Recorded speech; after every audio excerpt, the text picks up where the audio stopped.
ഈ കാണുന്ന തെങ്ങിന് തീ പിടിച്ചിരിക്കുന്നത് നമ്മുടെ ഇടുക്കി ജില്ലയിൽ കഞ്ഞിക്കുഴി പഞ്ചായത്തിൽ തള്ളക്കാനത്ത് കുരിശുംപടി ഭാഗത്താണ്. ഇന്നലെ വൈകിട്ടുണ്ടായ ഇടിമിന്നലിൽ തെങ്ങിന് മുകളിൽ തീ പിടിക്കുകയാണ് ഉണ്ടായിരിക്കുന്നത്. ആ തെങ്ങ് തീ പിടിച്ച് കരിഞ്ഞ് അത് വാടി നിൽക്കുവാണ് ഇപ്പം നിലവിൽ. അപ്പം ഇടിമിന്നൽ ഉണ്ടായിക്കഴിഞ്ഞാൽ തെങ്ങിന് തീ പിടിക്കുന്നത് എങ്ങനെയാണെന്നുള്ളത് ഇപ്പം മനസ്സിലായോ? ഇങ്ങനെയാണ് തെങ്ങിന് തീ പിടിക്കുന്നത്.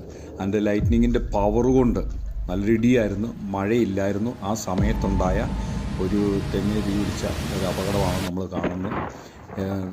നല്ല ലൈറ്റ്നിങ് ആയിരുന്നു. അത് നല്ല ഇടിവെട്ടിൻ്റെ ആ ശക്തിയിൽ, ആ വൈദ്യുതിയുടെ ശക്തിയിൽ തെങ്ങിൻ്റെ അരിപ്പോളകൾക്കാണ് ഇതിൻ്റെ സ്പാർക്കിങ് ഉണ്ടാകുന്നത്. അങ്ങനെയാണ് ഈ തെങ്ങിൻ്റെ കവളിൽ തീ പിടിക്കുന്നത്. ഇതിൻ്റെ അരിപ്പോളകളൊക്കെ ഇങ്ങനെ നൈസായിട്ടിരിക്കുന്നതുകൊണ്ട്. അതാണ് ഈ കാണിക്കുന്ന വീഡിയോ.